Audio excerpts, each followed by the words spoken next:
Bom dia. A gente hoje vai dar início à nossa aula da quarta semana, completando um mês de aula. Hoje é dia 27 de maio, vocês são a turma do segundo ano técnico, a disciplina de arte. A gente vai começar fazendo a correção da tarefa de casa. Para fazer a correção da tarefa de casa, deixa eu dar uma interrompida aqui no compartilhamento e abrir duas coisas. Primeiro, vou abrir. Ave Maria, coisa interessante, como mudou. Abri o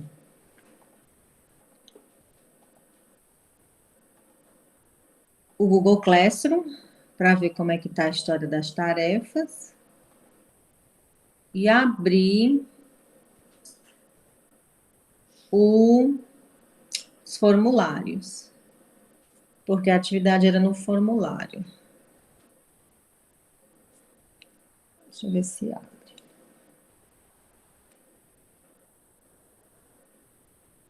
Aqui.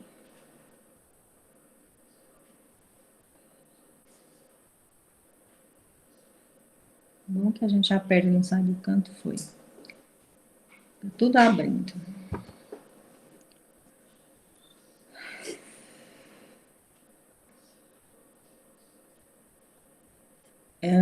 Segundo ano técnico. Ver quem respondeu à atividade. Atividade de arte. Vocês têm disciplina com força. Primeira atividade. Faltam 2 pessoas entregarem. A da primeira semana. Que é Johnny Lucas, a gente já viu que Johnny Lucas não responde. Eu até coloquei no grupo, não foi? Ele não respondeu. O da semana passada. Falta esse Jates. Jennifer e Anne. E o desta semana, falta Adriele, Andressa, Jennifer, Laís e Anne Stephanie. Bora olhar aqui como é que tá as respostas. Esse tipo de atividade, acho que foi até Anderson, que disse, professor, acho que eu errei tudo. Ele não tem uma conotação do que está certo e o que está errado. Ele é mais de observação, é para você realmente dizer o que você acha da imagem. E aí, hoje, na aula de hoje, a gente vai realmente descobrir do que se trata. Então, essa primeira parte é do achismo mesmo, né? São as suas primeiras impressões, é você observar a obra e tentar dar a sua análise. Então, Anderson, daqui dessa turma, 4 responderam. Anderson, Letícia, Sabrina e Daiane. Bom, primeira pergunta, pede para você descrever a imagem, dizer o que mais chama a sua atenção. As cores foi o que predominou, porque ontem eu já corrigi essa atividade com o segundo novo médio. As cores são cores vivas e quentes. Eu achei interessante essa história de aparecer pássaros. Eu não vi esses pássaros. Cores e as histórias de curvas, né? Dá a impressão que tem um movimento.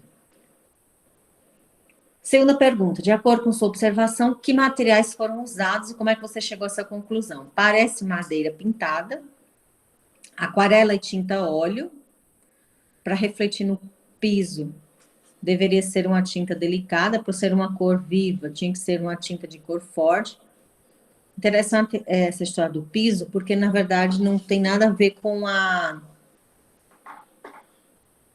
obra em si. O fato dela refletir no piso é a luz que a gente vai ver depois no vídeo, que eles projetam a luz em cima da imagem, né, da obra, e o piso também, o tipo de piso, né, que tá limpo, então ele brilha, né, dá essa imagem, como diz aqui, ó, a imagem retratada no espelho, que na verdade não tem espelho.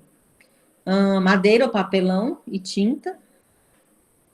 Madeira, pela textura, e madeira. Parece um pouco de casca de árvore. Interessante essa parte de casca de árvore. Onde são encontrados esses materiais e para que geralmente são usados? Não sabem, papelarias, lojas de festa, madeira na floresta, papelão em armazém, tinta nas lojas, museu. Aqui a pessoa não entendeu a pergunta, porque está perguntando o tipo de material que foi usado. Se você respondeu que foi madeira, então onde você encontra a madeira? Não onde encontra a obra, onde encontra o material para fazer a obra. Essa aqui foi a que mais se aproximou da resposta correta. O material é ao lado de prédios em construção. Esse material, ele é usado para esconder a obra que está sendo feita. A gente vai ver isso bem direitinho, tá? É a resposta correta. Embora nenhuma das outras seja errada. Como eu disse, é a primeira impressão que a gente tem. O exercício busca justamente que você avalie a obra. E nas árvores? Você consegue relacionar esses materiais a alguma situação do seu cotidiano e qual? Não, sim. Quadros, propagandas, cartões de presente. São alguns exemplos que utilizam tinta. Sim, na minha casa tem tinta. Então, aqui fala só do material tinta, não fala do material madeira. Madeira nas cadeiras, não, não. Casquinha de lápis quando fazemos a ponta deles. Interessante. De que forma você acha que os materiais foram manipulados e trabalhados pelo artista e como ele foi transformado? Esculpindo com tinta, deve ter misturado as cores com água, manipulado com pincel, usou maquita, lixa, serrote. Maquita é o que corta cerâmica. Através de máquinas e desenhos, que aí se transformou numa arte, usou a criatividade, acha que o material foi retorcido e colado com cola e prego.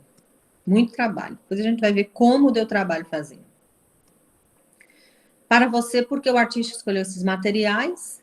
Que ideias e conceitos você acha que ele se relaciona ao material usado e sua escolha? O material é bonito, brilhante, por isso ele usou. É bonito, muito bem visto, por isso vai agradar a sociedade e aí ser elogiado. Pode ser encontrado fácil.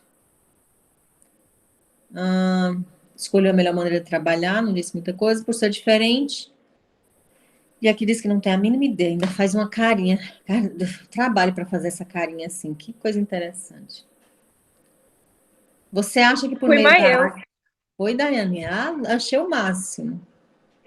Já vem pronto essas carinhas no teclado. Mesmo assim, eu mesmo não sei onde fica. Ale, gostei. Você acha que por meio da arte podemos refletir sobre questões ambientais? Sim, sim, sim, sim, sim, sim, sim, sim. Por quê? Porque é uma paisagem, por ser arte, então quanto mais bonita você fizer a arte, mais bonita vai ser a paisagem, ou vice-versa. Muitos artistas pintam quadros com questão de beleza natural, para mostrar a beleza natural, e outros para mostrar a destruição que o homem faz em relação à natureza. Um lugar que está meio acabado, interessante essa ideia. Se o lugar está acabado, você vai lá através da arte e dar vida àquele lugar. Porque através do meio ambiente podemos retratar as coisas, podemos reaproveitar, que foi o caso que ele fez, e podemos preservar as plantas ao nosso redor, tá? Essas são as respostas, a gente já viu que não existe uma resposta, essa é a correta, essa é a ideal, embora tenha umas que se aproximam mais da ideia, realmente, do que é a, o conteúdo, tá? Mas isso é a nossa primeira visão, aquela visão de dizer, eu vou analisar a obra, eu vou dizer o que eu estou pensando da obra. A gente vai fazer agora a leitura da página. Vou descobrir qual é a página agora. 140 e pouco, se eu não me engano. Ou será que é 200 e pouco? Devia ter colocado aí. Enfim, é uma página do livro. Achei. Página 147. Alguém gostaria de fazer a leitura?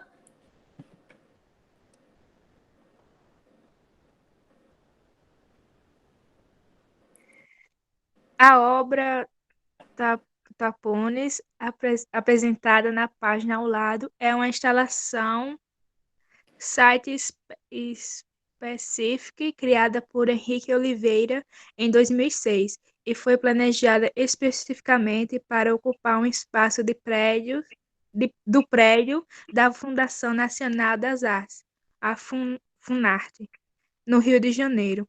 Ela é uma das assembleias em que o artista reutiliza madeira de, de compensado de tapumes da construção civil, material que ele vem explorado desde 2003. O, o interesse do artista pela reutilização das madeiras de compensação surgiu quando ele ainda era um estudante de artes plásticas. Durante 2 anos, a vista da janela de seu estúdio era uma cerca de tapume que escondia a construção de um prédio. Com o tempo, o artista começou a perceber a deterioração da madeira e sua separação em múltiplas camadas de cores. Uma semana antes da sua formatura, a construção foi terminada e a cerca de madeira compensada foi descartada. Oliveira recolheu a madeira deteriorada que iria para o lixo e usou-a em uma primeira assemblage, criada então a estética que marcaria a maior parte de suas obras. Bom, aqui a gente tem a resposta, obrigada, Ana. Aqui tem a resposta de muitas coisas que foi perguntado na primeira atividade. É interessante a gente entender esse conceito de instalação, site specific ou instalação, porque não é uma obra que você possa tirar de um lugar para outro, como a gente tem um quadro, tira de um lugar para outro, ou de uma escultura que você leva de um país para o outro, de um museu para o outro. Ela é feita exclusivamente para aquele local. A gente vai ver depois que ele trabalha muito com essas instalações, que utilizam espaços enormes e ficam lá. Tem umas, a maioria tem há 3 anos, 4 anos, naquele museu. Isso quando eu vi o vídeo, nem sei que de que ano era o vídeo, né? Mas está lá no museu e ninguém tem como retirar, porque é uma obra enorme, gigantesca, e feita exclusivamente para ali. A gente viu que é feita com tapume. Tapume é um tipo de madeira, porque é barata, que as pessoas, quando vão construir, algumas festas, quando eles não usam as grades, mas algumas festas também são cercadas, o local da festa, com tapume. E é um tipo de madeira, uma madeira fraca, que ela se descasca, né? Ela é formada por uma madeira que é feita de camadas, então quando bate a chuva e o sol, ela vai adquirindo cores diferentes e vai se descascando, vamos dizer assim, se abrindo. E aí, quando terminar a obra, essa madeira não tem mais utilidade, ela já se desgastou e as pessoas jogam ela no lixo.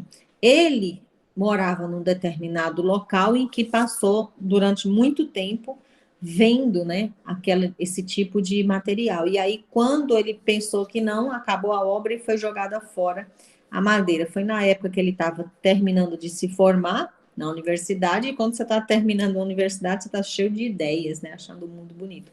E aí resolveu usar esse tipo de material, e aí, meu filho, se encantou, tudo dele agora é usando tapume. Ainda na página 147, tem falando um pouquinho sobre ele também, né? Para criar obras feitas com material ecologicamente correto, que é justamente a madeira, ela é um material natural e que é biodegradável e iria para o lixo. Então, Henrique Oliveira e seus assistentes, gente, as obras são dele, a ideia é dele, mas são muitas pessoas que fazem a obra junto com ele, porque elas são enormes. Montam uma estrutura de madeira compensada que depois é coberta com papelão reutilizado e pintado. A gente também vai ver, ele pinta o papelão e sai colando nesses tapumes, e é quando dá essa ideia de cores, de diferença de cores. Em seguida, entram lascas de tapumes reutilizados que podem ser pintadas ou utilizadas na sua cor original, porque o próprio tapume ele tem diferenciação de cor, não uma cor única. Para Oliveira, as lascas de tapume lembram pinceladas de uma tela de pintura, e para você, a que esse material remete. A gente vai ver agora 2 vídeos. O primeiro, ele mostra de forma rápida, porque levou muitos e muitos e muitos dias, como foi construído. Eita, aqui está tudo branco agora, apareceu. Como foi construído a obra Tapumes. mostrar aqui.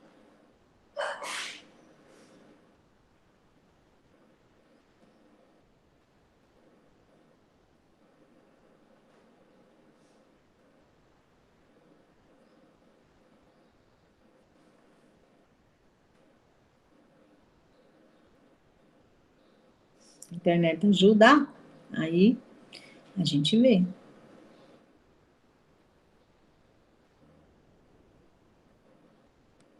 Como você pode reativar naturalmente as...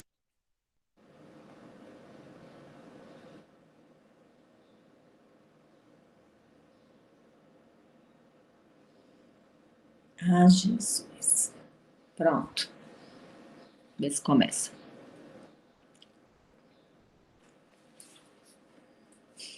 Aí vocês observam, não tem som o vídeo. Vocês observam o local onde ele vai colocar e a preparação dos tapumes no chão. E a quantidade de pessoas que está trabalhando com ele.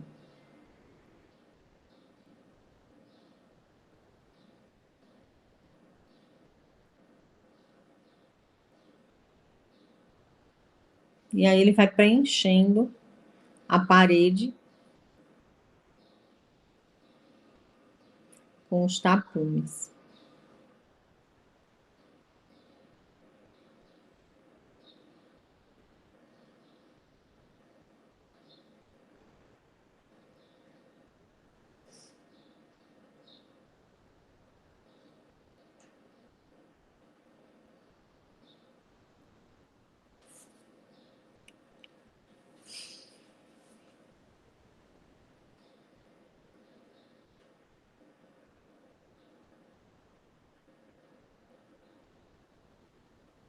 Ali no chão, ó, a gente vê vários tipos de tapumes de várias cores diferentes que ele vai usando. Além das tintas, né? Que ele também vai pintando. E é tempo, viu? Vocês imaginam quantos dias e mais dias para poder fazer isso e a quantidade de pessoas que está com ele.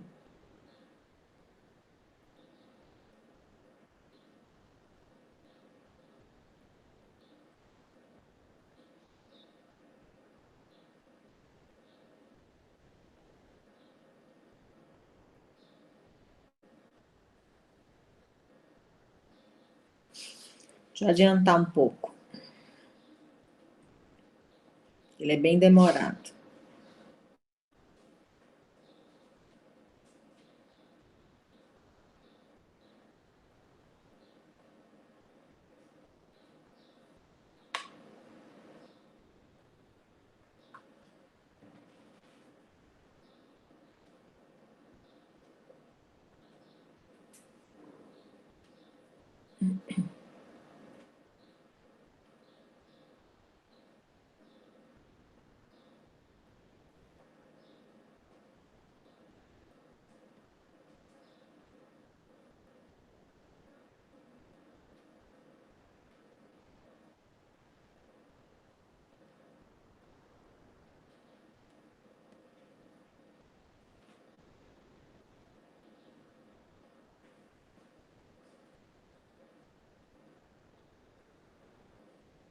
Pronto, aqui ele vai começando a limpar o chão, ó, a bagunça, e vai começar a colocar as luzes. Olha, colocando as luzes, que é o que dá o brilho, né?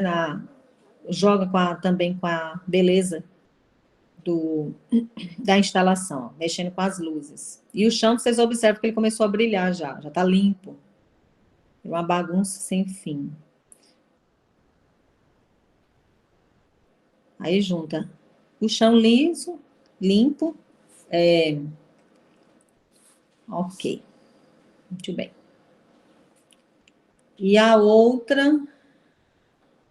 o outro vídeo, esse também vai falar um pouquinho sobre ele e sobre outras obras dele. Eu vou deixar para ver depois. Vamos ver primeiro essas outras obras dele. Peraí.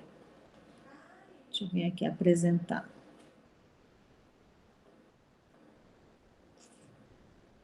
falar um pouquinho sobre ele, essas outras obras deles, aí a gente depois conhece elas no vídeo, que mostra ele vários tipos de... Um pouco fala sobre a vida dele e mostra uma série de obras enormes que ele tem.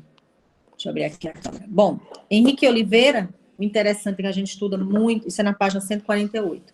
Henrique Oliveira, a gente estuda muitos artistas franceses, alemães, e aí a gente vai ver que ele é brasileiro, interior de São Paulo, formado em artes plásticas e mestre em poéticas visuais. Seus primeiros trabalhos foram pinturas, mas logo o artista passou a explorar construções tridimensionais e instalações temporárias e esculturas.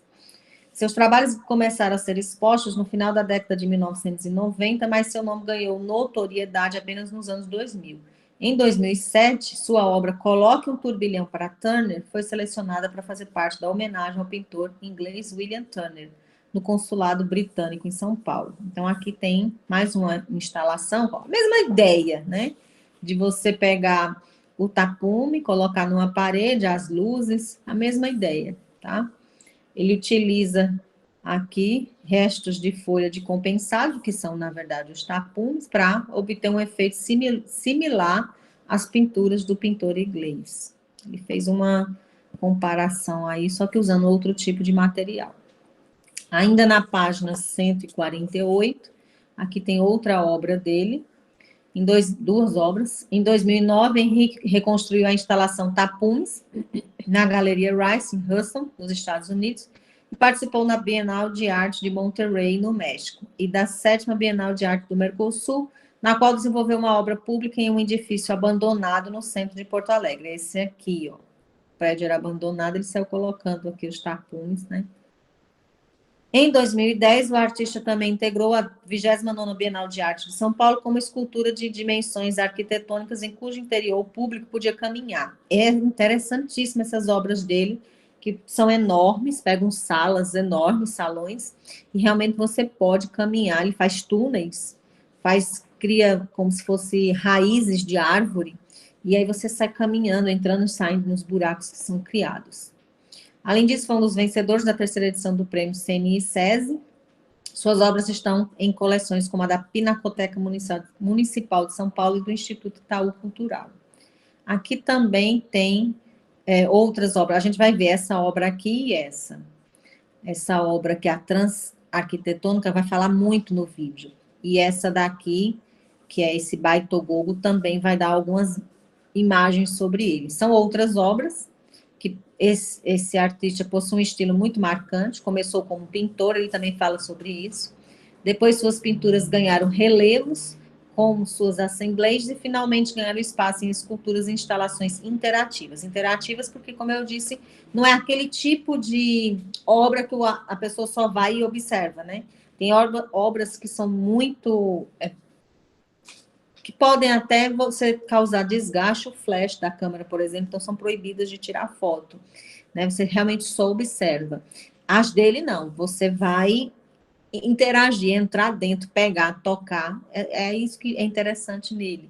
Utiliza materiais de reuso para criar obras que remetem à natureza e ao orgânico. Conheça mais algumas de suas obras, tá? Então, agora eu vou colocar o vídeo para a gente ver um pouquinho dele, falando sobre a vida dele e mostrando essas obras que ele fez.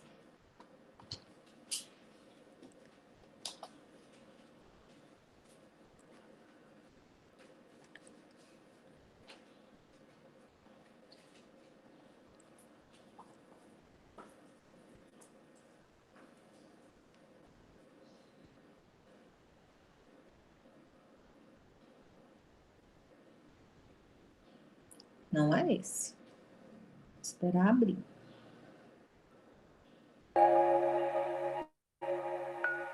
Olá, eu sou... Pronto, agora vai. Tem muita coisa dele na internet, ó. Todos esses vídeos são dele, mostrando essas obras dele. Those works, is something that I make with woods that I collect from the streets. And I live in São Paulo, in Brazil. And in this city, there is a lot of constructions going going on all the time. This kind of wood is used to close these construction sites, and it's a kind of wood that is quite cheap. And so instead of using something that's permanent, that's made of plastic or metal, that could be... Não sei porque que eu colocou outro código.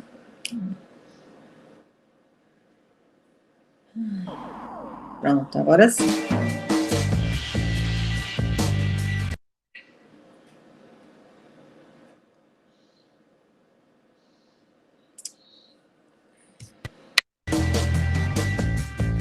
E o Espaço Mix está no ar, hoje visitando o ateliê desse artista plástico e poeta visual, Henrique Oliveira, que adora transgredir os tapumes da cidade. Seja bem-vindo ao nosso programa, cara. Obrigado. Tudo bem? Tudo bom? Eu queria começar conversando com você pelo final, que recentemente você fez uma exposição na Galeria Milan e você apresentou uma produção nova, né? Que dá sequência ao que já você vem desenvolvendo, mas tem algo a mais, tem algo novo ali.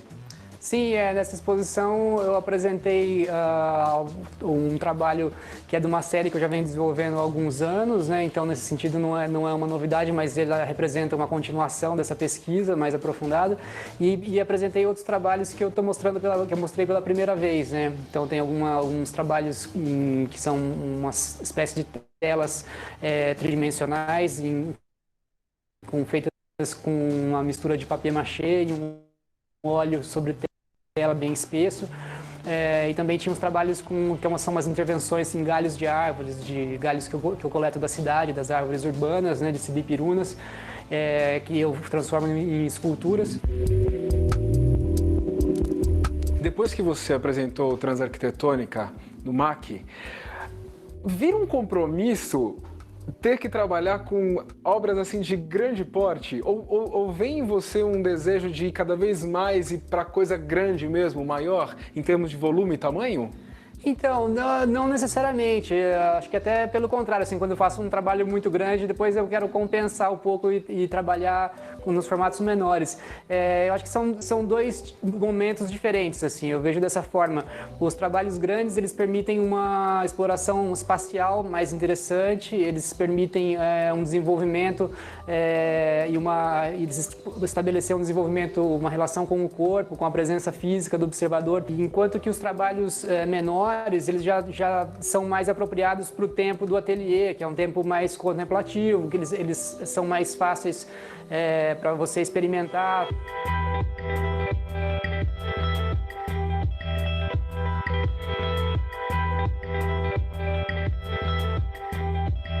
Eu trabalho muito dessa maneira, então muitas das ideias que eu tenho, elas surgem quando eu estou fazendo um trabalho. Então, são coisas que são só possíveis pensar a partir daquele ponto que eu cheguei. Então, ele tem uma continuidade nesse sentido. É um trabalho que envolve muito a presença física. Eu tenho que estar com a mão na massa, eu tenho que estar experimentando. O fazer e o pensar e o trabalho, eles estão muito entrelaçados no meu trabalho. O trabalho que você levou, que você estava me contando, né, para Paris, e que é um trabalho que está exposto lá até hoje, qual foi? Eu não levei, na verdade eu fiz ele lá. Que ótimo. É uma instalação que se chama Baitogogo e ela está atualmente no Palais de Tokyo, em Paris, e está lá faz gigante 3 também, anos. Né? Uma exposição, é uma obra grande. Ela foi uma obra feita especialmente para aquela sala. É uma sala de 200 metros quadrados, com um pé direito de cerca de, se eu não me lembro agora, uns 7, 8 metros de altura.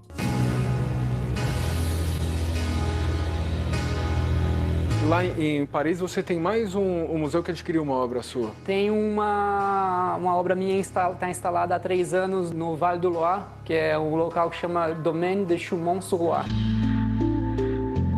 Você estava me contando que você mandou uma obra para a Austrália e Sim. Essa você não pôde acompanhar, né? Não, essa daí era uma escultura de parede que eu produzi aqui no ateliê e a gente exportou para o Museu da Austrália. Eles compraram o trabalho e tal. Foi isso em 2012. Teve também 2 individuais ou mais, não sei, nos Estados Unidos? Sim, aí eu fiz algumas individuais nos Estados Unidos. A primeira individual foi na Rice University Art Gallery, que é em Houston. Você levou o quê para lá? Essa é uma galeria que ela foi desenhada para instalações temporárias. Eu fiz desse mesmo jeito que eu te falei, né? Eu exportei madeira, a gente trabalhou muito com doação de fábricas de compensado lá e de outros tipos de laminados de madeira. Daí depois também fiz agora recentemente na McLean Gallery, também em Houston, uma individual.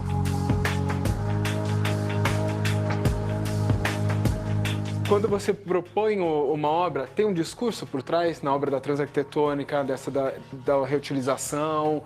Tem alguma coisa que vem por trás dela como discurso político ou social, ou ela é obra pela obra? Então, eu acho que cada trabalho depende da leitura que você faz. Eu acho que quando eu falo do meu trabalho, eu também estou fazendo uma análise, né? Assim como você vai fazer a sua análise, ou um crítico vai fazer a análise dele. Então, eu não me atenho muito a isso, a um discurso. Eu não gosto que a obra tenha um discurso fechado, que a obra significa isso, aquilo. Então, eu proponho o trabalho e eu acho que o trabalho serve mais como um feixe de ideias. Assim, cada pessoa que vai olhar aquilo vai ter uma interpretação diferente.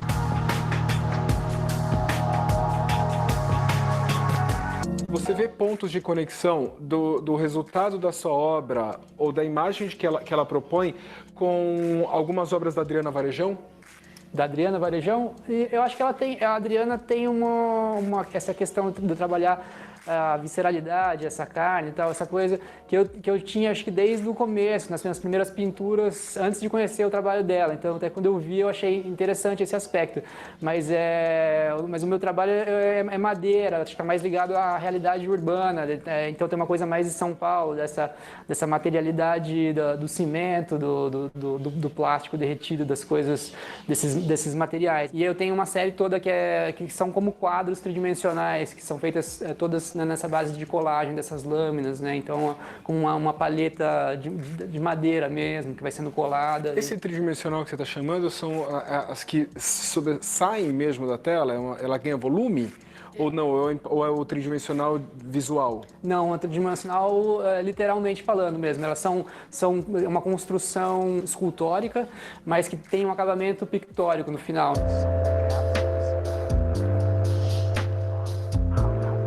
Eu acho interessante que o seu trabalho hoje ele salta das telas, né? Ele ocupa espaços, ele dá volta em pilares e ocupa andares, mas começou na pintura, né? Você começou pintando mesmo. Você guarda os seus desenhos da infância? Foi na infância que começou? Da infância, infelizmente, minha mãe não guardou muito.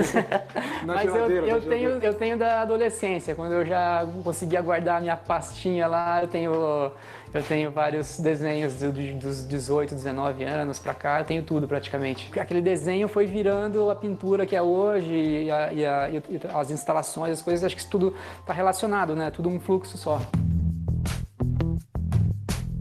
Eu acho que é importante você conhecer a fundo a história da arte, conhecer os conceitos, conhecer as teorias, filosofia, sociologia, assim, várias disciplinas que influem no seu trabalho, mas também eu acho interessante você manter aquele espírito que você tinha no começo.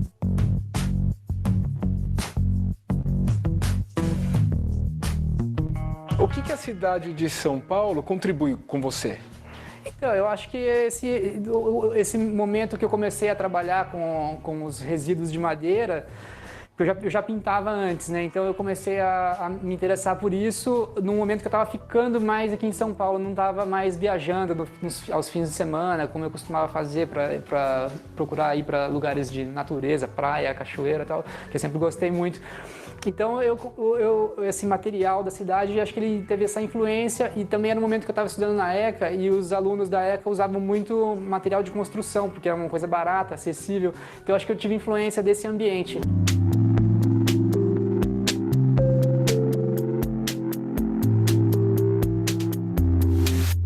Cara, eu só não vou te cumprimentar porque enfiamos na sua tinta e tô com toda cheia não de tá tinta seco aqui. ainda aqui. Mas foi um prazer conversar com você, viu, meu? Prazer Obrigado foi por meu, abrir a porta. obrigado a vocês aí.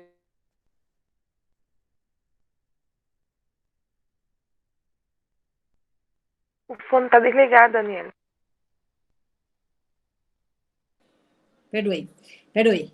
E obrigada. Era só para a gente ter uma noção de quanto enorme é a obra dele, né, em termos de espaço. né? E que ele segue sempre um padrão, usando esses materiais de construção que são deixados pelo custo. E outra coisa interessante no discurso dele é que ele se recusa a dizer... Eita, que meu celular vai descarregar. Vai dar tempo. Ele se recusa a dizer qual é a intenção dele, né? Ele deixa em aberto para que as pessoas tenham a sua opinião. Ele tem a dele. Quando ele criou, ele estava pensando em alguma coisa, mas ele não diz. Cada um vai dizer o que acha. Lá no livro, na página 149, depois de toda essa leitura, né, dessas imagens que a gente viu, tem esse exercíciozinho. Então, vocês vão fazer ele seguindo o mesmo padrão. Copia essas questões, responde, tira foto e manda no Google Classroom. Mais tarde é que eu posto lá no Google Classroom. Deixa eu abrir o chat para vocês. Está aberto já. Deixa eu só colocar aqui, lista de presença. Segundo técnico. Para vocês colocarem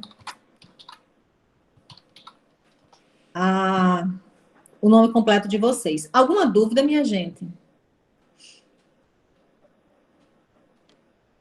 Alguma dúvida? Não. Pronto. Então, tá aí.